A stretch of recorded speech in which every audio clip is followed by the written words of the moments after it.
Season 4 of From just ended. The bottle tree is gone. The bones are dug up. A woman named Fatima might not be a woman anymore. And somewhere in the credits of that finale, one plot thread just quietly walked off screen without a single answer attached to it. The Lake of Tears. For seasons. One puppet show in the back of an RV, one dead father giving orders from beyond a grave the show made us watch get dug. Two separate expeditions into the woods, a net full of scarecrows, a body count. And at the very end of it all, nothing. Not a location. Not a rule. Not even a clean lie. The finale straight up admits it. This thread does not close. And I think that's the most interesting thing From has done all season, because the show does not forget to pay off its oldest idea. It chooses not to. So today we're doing the thing From itself won't do yet.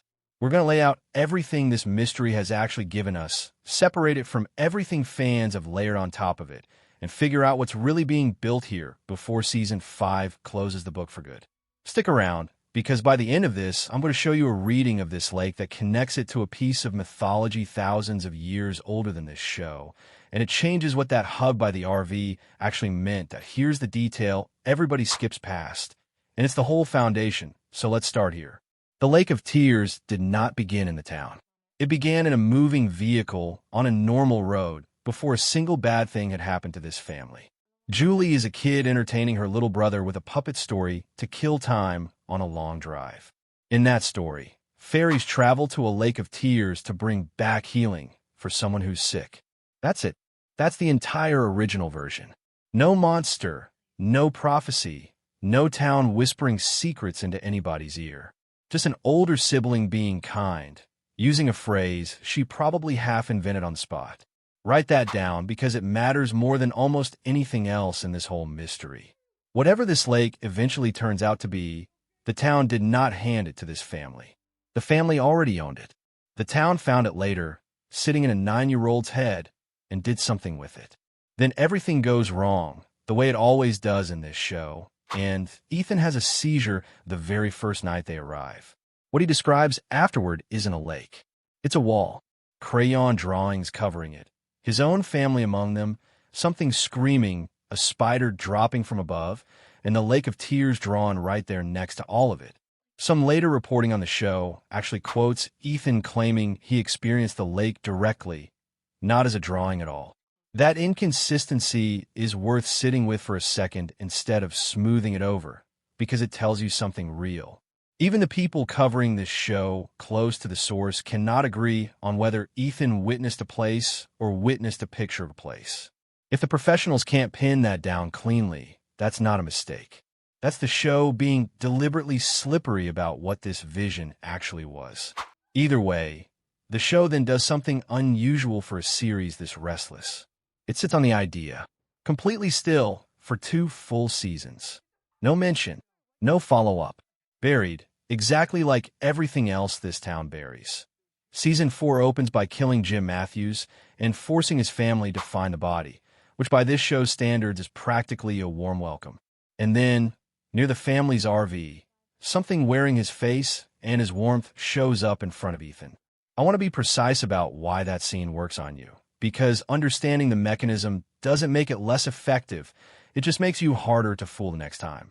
This town has a documented habit of only appearing as the people you'd let your guard down for. Not strangers, not threats. The exact face that makes your body relax before your brain gets a vote. That's not incidental. That's the entire operating principle of whatever's running this place. So Jim tells Ethan the lake is real. It's here, and he needs Ethan to find it. Ethan, being 9, asks the only reasonable question in the world. Why can't you help me find it together? And Jim is just gone. No answer. Errand delivered. Messenger retracted. Here's where most breakdowns of this scene stop, and it's where I think the real analysis should start. There are 2 completely separate questions tangled together in that moment, and conflating them is the mistake almost everyone makes. Question 1, was that actually Jim or something wearing him? Question 2, was the information he gave true? Those are not the same question, and the show does not require you to answer them the same way. Think through it like this. If that was genuinely Jim's consciousness somehow, the errand is a gift. If it was Jim being used as a mouthpiece by whatever runs this place, the advice could still be completely accurate and still be a trap because a puppet doesn't have to lie for its owner to benefit. And if it wasn't Jim at all, the lake itself could still be real. The manipulation wouldn't be about the destination. It would be about the timing and about who got sent. A 9-year-old with a shovel and no adult supervision is not a search party. It's a lure with legs. This show loves seeding a detail early and letting you forget you ever heard it. So here's one worth pulling back into the light. Seizures keep showing up again and again, right before someone gets shoved into contact with something the town normally keeps hidden. A new arrival gets one shortly after entering town. Sarah gets one in the middle of an ordinary evening. Ethan's very first night ends with one. And notably, this isn't just a horror gimmick. It connects to something bigger the show has been building with Julie, who's developed the ability to physically walk back into past moments in the town's history, a power the show calls story walking. Different power, same underlying idea.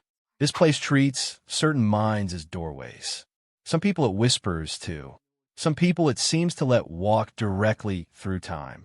The mechanism is different. The target selection is not. Nobody in the show has confirmed what a seizure actually transmits. And I want to be honest about that limit instead of pretending the evidence is bigger than it is. What we do know is that every major seizure lines up with a character about to be forced into knowledge the town usually protects. That's a pattern. It is not yet a mechanism. Hold both of those at once, because the show clearly wants you to, so the family goes looking. Twice. The first search turns up a lake that fails every test Ethan throws at it. It can't heal an injured bird he's convinced it should save. What's actually underneath the surface isn't water doing anything magical. It's rope, netting, and eventually a pile of scarecrows that get up and start moving. Because this show has never once let a bad discovery just be a bad discovery when it could also stand up and walk toward you. A man dies over this lake, and Ethan, staring at a dead animal he genuinely believed the water would bring back, says the only honest line in the whole arc. He really wanted this to be the lake. Not that it was, that he wanted it to be. A few episodes later, there's a second lake. Ethan doesn't immediately reject this one the way he rejected the first, which some viewers read as a hint that this second body of water might be closer to the real thing. But the show never actually confirms it either way, and by the time the finale rolls around, that thread simply isn't picked back up. Which brings us to the part the earlier breakdowns of this show couldn't have covered, because it hadn't happened yet when they were made. The Season 4 finale. Here's what changes everything about how we should be reading this lake going forward. In the finale, Tabitha and Jade go underground specifically to recover the remains of children connected to this town's curse, believing that removing those bones might finally break its hold. They get them. It costs plenty to get them. And then the show pulls the rug out in the cruelest way possible. Jade admits she lied. Retrieving those bones does not protect anyone from the creatures. It changes nothing in the moment. Even the man in yellow, of all characters, basically taunts the group with the actual problem. They found a key. They have no idea where the lock is. That line is doing enormous work because it reframes the entire lake of tears mystery in one sentence. This was never just about locating a body of water. It's about what you're supposed to do once you're standing in front of it. Some threads circulating around the fan community connect this directly to real-world funeral traditions, specifically the practice in Hinduism of returning a person's remains to sacred water to free their spirit for its next stage. Whether Fromm is deliberately drawing on that or landing near it by coincidence, the shape of the idea fits disturbingly well. A lake that exists specifically to release something that's been trapped. Bones that need somewhere to go. A show that has spent 4 seasons obsessed with things that cannot rest. And notice what the finale does not do. It does not confirm the bones belong at the lake. It does not confirm the lake heals anything. It does not confirm the man in yellow's true form, despite 4 seasons of spider imagery pointing that direction. Several detailed breakdowns of the finale go out of their way to flag that the spider theory remains fan speculation, not confirmed canon. And I think that restraint from the writers is actually the biggest clue of all. This show hands out confirmations constantly. When it refuses to confirm something this obvious, it's usually because that confirmation is the whole final season.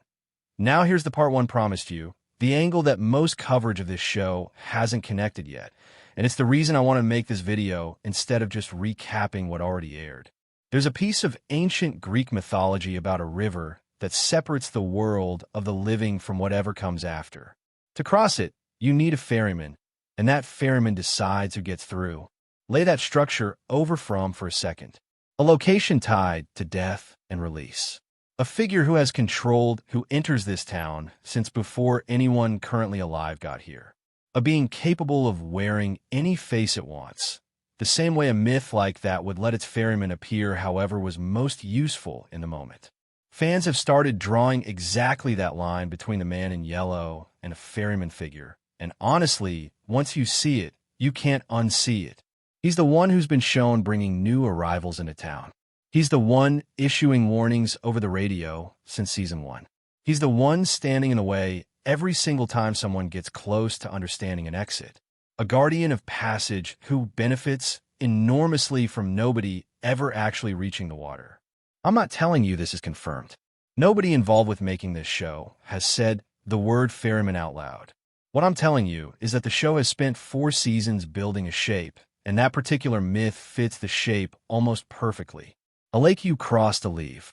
A gatekeeper with every incentive to keep you circling the shoreline instead. Here's where the behind-the-scenes reality actually backs up the theory. And this part isn't speculation. It's just what's already been confirmed. From's 5th season is officially its last. The network locked that in before season 4 had even finished its own premiere, and production moved fast, starting again only about 2 weeks after the season 4 finale wrapped, which is an unusually tight turnaround for a show this size. 10 episodes are planned. Filming is happening in the same Nova Scotia location the show has always used.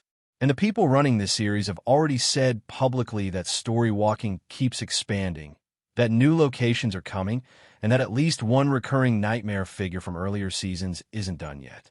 A show does not build a mystery for 4 seasons, feed it a resurrection, hand it to a grieving child, then let a villain openly mock the characters for not understanding it, and walk into its final 10 episodes without cashing that check.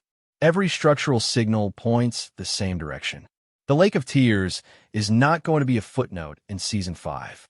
It's very likely going to be the finale to, oh, where does that leave us? Not with an answer, because the show hasn't earned one yet, and I'd rather admit that than sell you a guest dressed up as a reveal. What we can say is this. The lake started as nothing more than a kindness, a story an older sister invented to comfort a scared little brother in the back of a moving vehicle. The town found that kindness, wrapped a dead man's voice around it, and handed it back as an assignment. 2 searches, 2 failures, 1 confirmed lie about what the bones can do, and a villain who all but told the survivors they're holding the right key to the wrong door.